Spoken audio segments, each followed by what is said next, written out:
स्वागत है आपका हमारे खास शो में और आप देख रहे हैं नेक्स्ट नाइन स्पोर्ट्स। मैं हूं आपके साथ अभिलाष। इन दिनों टीम इंडिया ऑस्ट्रेलिया दौरे पर है। हाल ही में भारतीय टीम ने बीती 7 जनवरी को ऑस्ट्रेलिया में इतिहास रचा। 70 साल बाद भारतीय टीम ने पहली बार ऑस्ट्रेलिया की सरजमी पर ऑस्ट्रेलिया को टेस्ट सीरीज हराई और विराट कोहली पहले कप्तान बने जिन्होंने ऑस्ट्रेलिया में जाकर ट्रॉफी जीती है, बॉर्डर गावस्कर ट्रॉफी।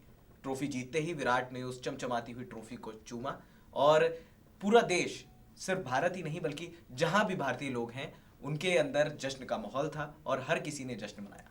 लेकिन ठीक उसके 2 दिन बाद एक ऐसा विवाद हुआ जिसने भारतीय क्रिकेट को शर्मसार करके रख दिया। आपको बता दें कि हाल ही में रियलिटी शो जो बॉलीवुड डायरेक्टर करण जौहर का है, उस शो में हार्दिक पांड्या और केएल राहुल ने शिरकत की थी और उन्होंने ऐसी ऐसी बातें की हैं जो हम शायद कैमरे के सामने नहीं बता सकते। महिलाओं को अपमानित करने से लेकर चीयर लीडर्स के साथ क्या किया उन्होंने, ये सारी चीज़ें उन्होंने बताई।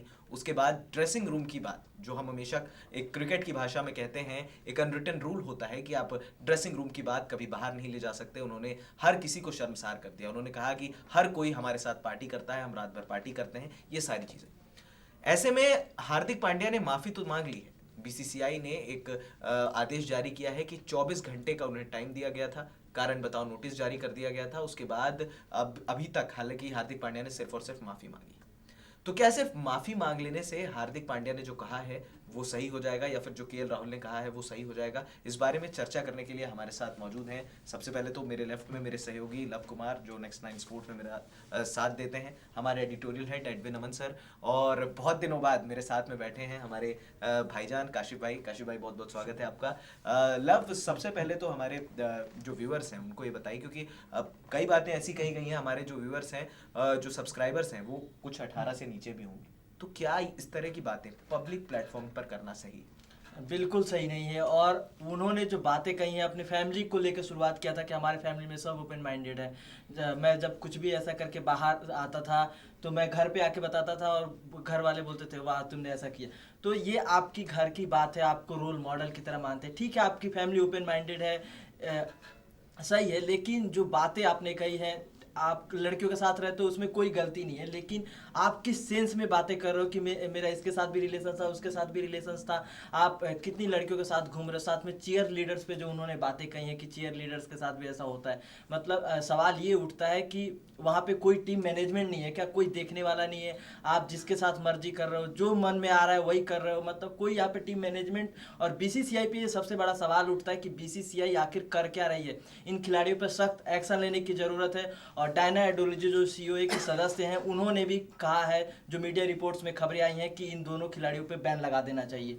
और ये ज़रूरी है क्योंकि अगर आपको सबक सिखाना है, साथ ही उन्होंने जो सर्टिफिकेट्स बांटे हैं कि मैं नहीं, ड्रेसिंग रूम में बाकी खिलाड़ियों का भी ऐसा ही है, तो क्या वो महेंद्र सिंह धोनी, सचिन तेंदुलकर, विराट कोहली, अजिंक्य रहाणे, चेतेश्वर पुजारा, जो इतने अच्छे खिलाड़ी हैं, रोल मॉडल के तौर पे देखे जाते हैं, क्या उनको भी ये बोल रहे हैं कि ये खिलाड़ी भी बाहर जाके ऐसे ही करते हैं? ऐसी कोई भी खबरें आज तक, महेंद्र सिंह धोनी मेरे सबसे फेवरेट खिलाड़ी रहे हैं, आज तक ऐसी कोई खबरें नहीं है कि वो किसी भी लड़की के साथ बाहर ऐसे घूम रहे हो, पार्टीज में ऐसे एंजॉय कर रहे हो जो हार्दिक पांड्या ने। तो क्या वो साबित क्या करना चलिए, चाहते थे? खुलकर पब्लिक प्लेटफॉर्म पर इस तरह की बातें नहीं की जानी चाहिए, ये लव की अपनी राय है। हम अमन सर से जानते हैं। सर, हमेशा आपने भी इतना क्रिकेट देखा है, आपने भी फॉलो किया है, एक अनरिटन रूल होता है कि आप ड्रेसिंग रूम की बात जो है कभी बाहर नहीं ले जा सकते।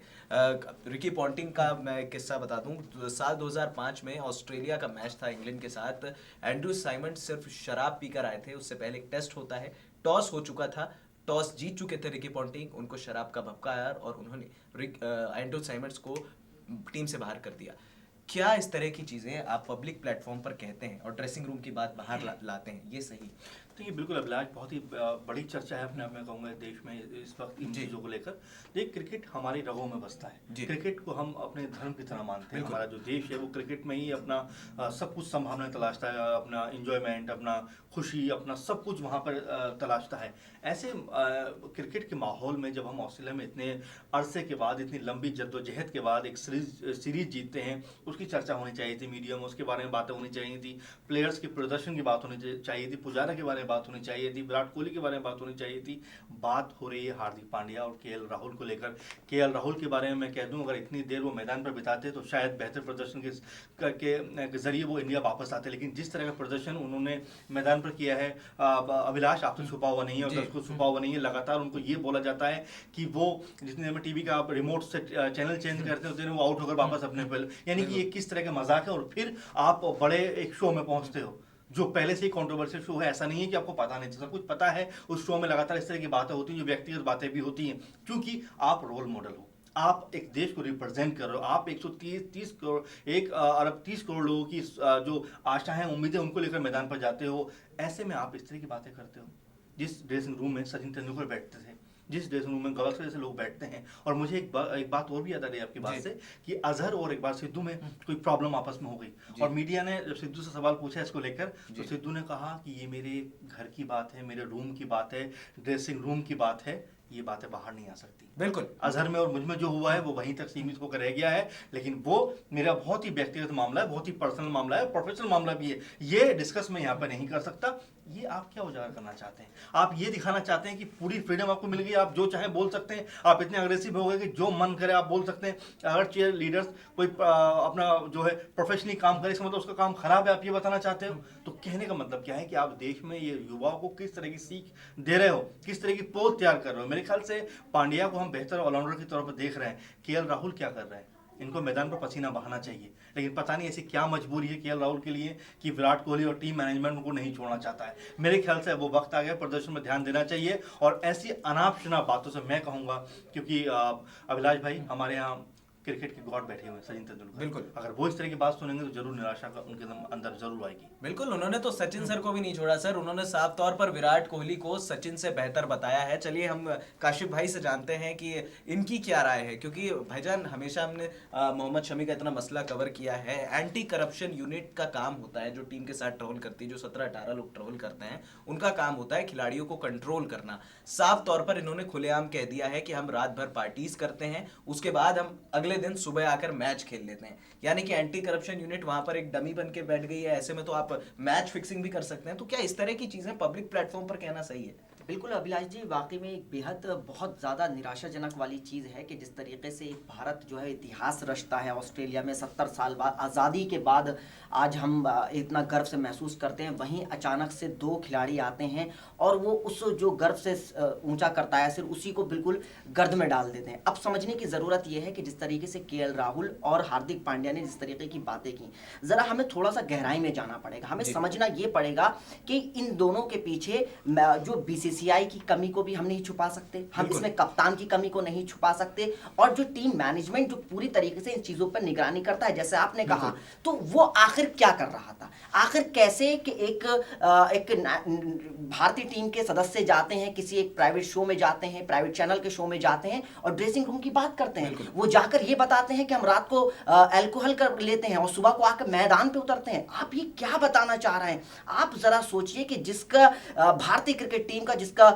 बारे में प्रधानमंत्री लिखते हो, जिसके बारे में देश के जो संवैधानिक पदों पर बैठे लोग हैं वो उनके आपके बारे में लिखते हो, और आपके वही खिलाड़ी आकर उसको तार कर देते हो कि हम रात में नशे में रहते हैं, हम पूरा दिन ऐसा करते हैं, हम ऐसा घूमते हैं। तो ये मुझे लगता है कि देश के जो 100 करोड़ हम लोग भारतीय हैं, 125 करोड़ भारतीय, उनके साथ ये धोखा है कि आप किस तरीके से ये सारी चीजें कर सकते हो। पब्लिक प्लेटफॉर्म पर आकर आप ये बता सकते हो कि हमने ये सब करते हैं, और आप चीयर लीडर्स, आप महिलाओं का सम्मान नहीं करते हैं। आप किस तरीके से लगातार महिलाओं को लेकर उत्थानों की बात की जा रही है, लगातार उन पर चर्चाएं हो रही हैं, और आप आकर ही महिलाओं को बेइज्जत कर रहे हो। तो मुझे लगता है कि ये जो दौर चल रहा है 2019 का, ये भारतीय क्रिकेट टीम के, हम प्रदर्शन की बात नहीं कर रहे हैं, लेकिन उनके जो कैरेक्टर है भारतीय क्रिकेट टीम के लोगों का, ये सबसे ज्यादा निराशा का दौर है, सबसे बुरा दौर है। क्योंकि ये भारतीय क्रिकेट टीम ने, हमारी आंखों ने सचिन तेंदुलकर को भी देखा है, हमारी आंखों ने सुनील गावस्कर को देखा है, हमारी आंखों ने कपिल देव को देखा है। कभी मुझे नहीं लगता कि उस वक्त में प्रिंट मीडिया थी, कभी कोई एक लेख, कोई एक आर्टिकल किसी के खिलाफ लिखा गया हो। और आज देखिए कि हार्दिक पांड्या के खिलाफ लोग क्या क्या बातें सोशल मीडिया पर लिख रहे हैं और टीम के लिए लिख रहे हैं। तो मुझे लगता है कि 2019 का ये दौर जो भारतीय क्रिकेट टीम का चल रहा है, और खासकर वर्ल्ड कप से पहले इस तरीके की चीजें आ रही हैं, तो कहीं ना कहीं जो भारतीय फैंस, जो दिल से डाई हार्ट फैंस था, उसका मुझे लग रहा है कि उसको निराशा लगी है। और ये इस पे भारतीय क्रिकेट टीम के जो पदाधिकारी हैं उनको सोचना चाहिए, मंथन करना अभी चाहिए। तक तो सोच ही रहे हैं, 24 घंटे में खाली बाहर निकाल देना चाहिए, बिल्कुल बैन करना चाहिए। बिल्कुल सही, और मैं इत्तेफाक रखता हूं भाईजान की बात से, क्योंकि यहाँ पर साफ तौर पर बड़े बड़े खिलाड़ियों को जब विदेशी क्रिकेट बोर्ड नहीं छोड़ते हैं, स्टीव स्मिथ का खैर मसला अलग था बॉल टेम्परिंग विवाद का, लेकिन कप्तान थे स्टीव स्मिथ, उसके बाद भी 1 साल का बैन क्रिकेट ऑस्ट्रेलिया ने उन पर लगाया। अब बात करते हैं बीसीसीआई और सीओए की। अगर बीसीसीआई रियल बीसीसीआई होता जैसा पहले के दौर में हमने देखा है, तो यहां तक बात आती नहीं। दूसरी बात, अब बीसीसीआई पे जो खबरें आ रही हैं, बीसीसीआई और सीओए मिलकर ये प्लान कर रहे हैं कि खिलाड़ियों को रियलिटी शो में जाने से रोका जाए। हम अमन सर से जानते हैं, सर आपने राज सिंह डूंगरपुर साहब का भी टाइम देखा है, श्रीनिवासन साहब का टाइम देखा है, जगमोहन डालमिया साहब का टाइम देखा है, इवन शरद पवार साहब के टाइम में भी उनका मैनेजमेंट इतना तगड़ा था कि खिलाड़ी जो है डरते थे, कांपते थे कि नहीं हम अगर इस तरह का एक्शन करेंगे या कुछ बोलेंगे तो यहां से हमें बीसीसीआई से फटकार पड़ेगी। क्या लगता है कि सीओए और बीसीसीआई के जो एक मिलजुला, जिसे हम कहते हैं मिले जुले होने के बावजूद, ये सारी चीजें खिलाड़ी क्या अपने आप को फ्री महसूस कर रहे हैं कि नहीं हमें कोई बोलने वाला नहीं है? देखिए, पहली बात तो अभिलाष, ये बड़ा महत्वपूर्ण हमें समझना पड़ेगा, जिस तरह क्रिकेट को बाजारबाद बनाया गया है वो बहुत बड़ा इसमें कारण है। आप देखेंगे कि आप रियलिटी शो में जा रहे हैं, कोई बुरी बात नहीं है, लेकिन आपका क्रिकेट पे कितना ध्यान है ये भी देखना जरूरी है। आप ऑस्ट्रेलिया में लगातार फ्लॉप हो रहे, लगातार चर्चाएं यहाँ पे खिलाफ चल रही है कि आखिर केएल राहुल को टीम में रखा क्यों गया। ऐसे में आप चैट शो में जाते हो, पूरी मस्ती बताते हो कि मैं जो है एल्कोहल लेकर मैदान पर उतरता हूं, मैं शतक कर, आप क्या बताना चाहते हो, आप किस तरह की चीजों को पेश करना चाहते हो? आपने बहुत सही कहा, इसमें बीसीसीआई को बहुत सख्त होना पड़ेगा। देखिए, अगर हमारे प्लेयर्स इस तरह की बातें सामने रख रहे हैं, इसका मतलब ये है कि जो टीम मैनेजमेंट में बात करूंगा कि 18 से ज्यादा लोग आपके साथ ट्रैवल कर रहे होते हैं, आपको वॉच कर रहे होते हैं, आपको देख, आखिर वो कर क्या रहे हैं? वो सिर्फ क्या छुट्टियां मनाने गए हुए हैं? आपको ये भी देखना पड़ेगा, आखिर आप पैसा खर्च कर रहे हो, आज इतना पैसा बीसीसीआई के पास है, हाथ से दुनिया के सबसे अमीर बोर्ड में एक बोर्ड हमारा बीसीसीआई, तो आखिर आप पैसा खर्च कैसे कर रहे हो? यही सब कराने के लिए आप पैसा खर्च कर रहे हो, यही सब चीजों पे आप जो है बदनामी का दाग लगवाने के लिए सब कर रहे हो कि एक अगर आप टूर पे टीम भेजो 18-20 प्लेयर वहां पे क्या कर रहे हैं? आप उतने प्लेयर रखिए। मैं मुझे याद आ रहा कपिल देव साहब ने अपने इंटरव्यू में कहा था अगर हमारे पास 14 प्लेयर थे, हम एक प्लेयर की डिमांड अगर बीसीसीआई से कर रहे थे तो एक प्लेयर भी हमें नहीं मिलता था। आज आप देखिए, आपको 14-15 की टीम की जगह आपको 20 प्लेयर वहां पहुंच जाते हैं। क्यों पहुंचते हैं? क्या कारण है? कैसे मौज मस्ती करने के लिए पहुंच रहे हैं? इस पे मैं सोचने की जरूरत है विलास भाई, क्योंकि मैं देख रहा हूं लगातार कि हम क्रिकेट के अलावा भी बहुत कुछ कर रहे हैं, बिल्कुल बाजारबाद बढ़ा रहे हैं। मेरे ख्याल से बाजारबाद ज्यादा हावी ना हो। आईपीएल जैसे चीजों ने आकर प्लेयर का दिमाग खराब कर दिया। आप ये मत भूलिए, आज आप ये मत भूलिए कि जो छोटे प्लेयर जिनको मौका नहीं मिलता था, आज आईपीएल में खेलकर अपने आप को सचिन से भी बड़ा महान बना बताने की कोशिश करने लगते हैं। तो ये समझना पड़ेगा। आप तुलना करने लगते हैं, आप 10-15-20 मैच खेलने के बाद आप विराट और सचिन में तुलना करना शुरू कर देते हैं। ये किस तरह का मेरे ख्याल से क्रिकेट हो रहा है, क्या हो रहा है? आप पहले उस लायक बनिए तो सही। अगर ये बात कपिल देव कहें, गावस्कर कहें तो हमारे लिए ये एडजस्ट करने वाली चीज हो सकती है, लेकिन एक नौसिखिया मैं कहूंगा कि ऐसा कोई बहुत बड़ा प्रदर्शन आपका निकल समझ नहीं आता। 11 टेस्ट खेलने वाले हार्दिक पांड्या, ऐसे लोग आप सचिन और विराट की तुलना करना शुरू कर देंगे, तो ये भी हमें समझना पड़ेगा कि आप किस संदर्भ में कौन सी बात कह रहे हैं। बिल्कुल, किस संदर्भ में कौन सी बात कह रहे हैं। साफ तौर पर जो है हर कोई यही कह रहा है कि इन खिलाड़ियों को बैन कर देना चाहिए, क्योंकि ड्रेसिंग रूम के अंदर की जो बातें हैं वो कभी भी बाहर नहीं आनी चाहिए। आपको याद होगा वो विवाद जब सचिन तेंदुलकर 194 पर बैटिंग कर रहे थे, भारत पाकिस्तान दौरे पर था, राहुल द्रविड़ ने उस दौरान भारतीय पारी को डिक्लेयर कर दिया था। विवाद वो भी बहुत बड़ा था, लेकिन वो विवाद कभी भी ड्रेसिंग रूम से बाहर नहीं आया, ना ही किसी किताब में वो विवाद मेंशन है। कुछ चीजें जो होती हैं वो टीम की स्ट्रेटेजी होती हैं, और यहां पर जैसा भाईजान ने कहा, बिल्कुल सही कहा कि कैरेक्टर पर टीम इंडिया की उंगली उठ चुकी है। आगे अगर बोर्ड यहां पर बैन नहीं लगाता है तो आप ट्रेडमार्क कभी नहीं सेट कर पाएंगे, एक लैंडमार्क नहीं सेट कर पाएंगे कि यहां पर ऐसे खिलाड़ी भी आपकी टीम में हैं जो अय्याशी करते हैं और अगले दिन आकर मैच खेल देते हैं। क्योंकि विदेशी क्रिकेट बोर्ड ये एग्जाम्पल सेट कर चुके हैं, चाहे वो बेन स्टोक्स का मसला हो या फिर एंड्रयू साइमंड्स का मसला हो। ऑस्ट्रेलिया और इंग्लैंड के क्रिकेट बोर्डों ने ये इवन पाकिस्तान के क्रिकेट बोर्ड ने, अहमद शहजाद ने अपनी गर्लफ्रेंड के बारे में एक हल्का सा कोट लिखा था, उनको जो है बैन कर दिया गया था। बाद में वो नशे की लत में पड़े। उसके बाद शेन वॉर्न को दुनिया के सबसे महान क्रिकेटर्स में शुमार शेन वॉर्न का एक मसला हुआ था, वो जिंदगी भर ऑस्ट्रेलिया के कैप्टन नहीं बन पाए थे। अब आखिरी सवाल ले लेते हैं हमारे जितने जो पैनल में बैठे हैं। भाईजान, क्या लगता है कि अब इन खिलाड़ियों को बैन लगना चाहिए, और लगना चाहिए तो कितना सख्त लगना चाहिए? नहीं, बिल्कुल जरूरत है। देखिए, सबसे बड़ी बात ये होती है कि आप अभिलाष भाई कि जो टीम है वो भारत, आप एक पूरे देश को रिप्रेजेंट कर रहे हैं। बिल्कुल। आपकी जो 10 से 15 की जो पूरी एक टीम मैनेजमेंट, उसमें मैनेजमेंट भी आता है, उसमें टीम भी आती है, उसका एक एक सदस्य जो है वो एक भारत के लिए एक हम कह सकते हैं मिसाल होता है। बिल्कुल। अब ऐसे में अगर कोई खिलाड़ी ऑन कैमरा आकर अपने ड्रेसिंग रूम की बातें बताए, अपने घर की बातें आके बताने लगे, तो मुझे लगता है कि वो बहुत ज्यादा गलत होता है। आप आकर कैमरे के सामने आकर अपनी बात को, अपनी पर्सनल बातों को जाहिर नहीं कर सकते कि हम ऐसा करते हैं, हम ऐसा करते हैं। ठीक है, आपकी एक पर्सनल लाइफ है, उससे मतलब नहीं है जनता को। आपका प्रदर्शन कैसा है मैदान पर, आपके प्रदर्शन के साथ साथ आपका जो कैरेक्टर है वो कैसा है, ताकि जो आने वाली जनरेशन है वो आपसे बहुत सारी चीजें सीख, यानी कि बैन करना है इन पर। अब मुझे लगता है कि बैन करना बहुत जरूरी है। इन पे ऐसा एक्शन होना चाहिए कि भारतीय क्रिकेट टीम में आने से पहले कोई कदम रखे तो वो इन सब चीजों को सीख ले और देख ले,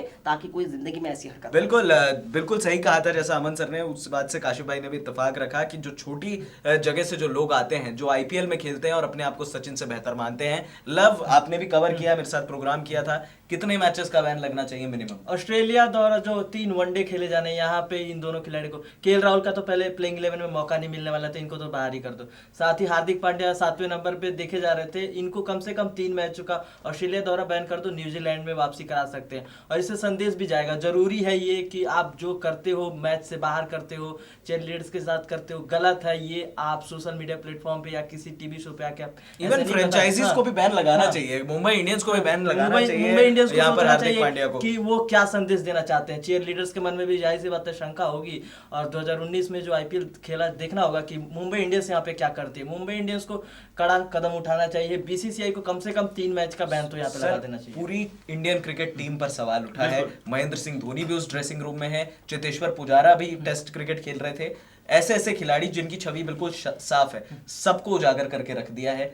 क्या बैन लगना एक ऐसा माध्यम है जहां पर इन खिलाड़ियों को सीख बिल्कुल सबक तो मिलता है कम से जी। कम। आप जब लग्जरी लाइफ जीते हो, वहां से आप बाहर आते हो, निकल कर आप ट्रेनों में ट्रैवल करते हो रणजी मैच खेलने के लिए, तब पता चलता है कितना फर्क है दोनों में। और आप जिस तरह लग्जरी लाइफ जी रहे हो, आपको लगता है कि इस लाइफ से हम कहीं बाहर ही नहीं आ पाएंगे, तो कई बार आपको संदेश देना ही पड़ता है अभिलाष, क्योंकि कई बार हम देख चुके हैं, आपने कई सारे एग्जाम्पल हमारे सामने बताए, और ये सच्चाई है कि जब तक आप एग्जाम्पल सेट नहीं करते हो, आप लोगों को वो फर्क नहीं पड़ता। और लव ने बहुत महत्वपूर्ण बात कही कि बिल्कुल जिस तरह से हमारी 2-3 सीरीज आने वाली है, और ऐसे मौके पर जब हम वर्ल्ड कप की तैयारी कर रहे हैं, हम जो हम बात कर रहे हैं इस विवाद पर कि आखिर केएल राहुल को टीम में रखा जाना चाहिए, हार्दिक पांड्या को टीम में रखा जाना चाहिए, प्रदर्शन की बात नहीं कर रहे हैं, इसके अलावा जो बहुत सारी जो गतिविधि में लोग इन्वॉल्व है उसके ऊपर बात कर रहे हैं। तो मेरे ख्याल में बिल्कुल सख्त होना पड़ेगा, हिदायत देनी पड़ेगी। अगर ऐसा आइंदा होता है तो जीवन भर का आपको क्रिकेट पर बैन लगा भी सकते हैं। बिल्कुल बैन लगाना चाहिए, ऐसा हर किसी का कहना है। और अपनी अगर निजी राय हम रखना चाहे तो साफ तौर पर मुझे भी ऐसा लगता है कि कम से कम 3 से 5 मैच का बैन यहाँ पर लगना चाहिए, क्योंकि कम से कम आप एग्जाम्पल सेट कर दीजिए। आप इतना बड़ा बोर्ड है भारतीय क्रिकेट बोर्ड,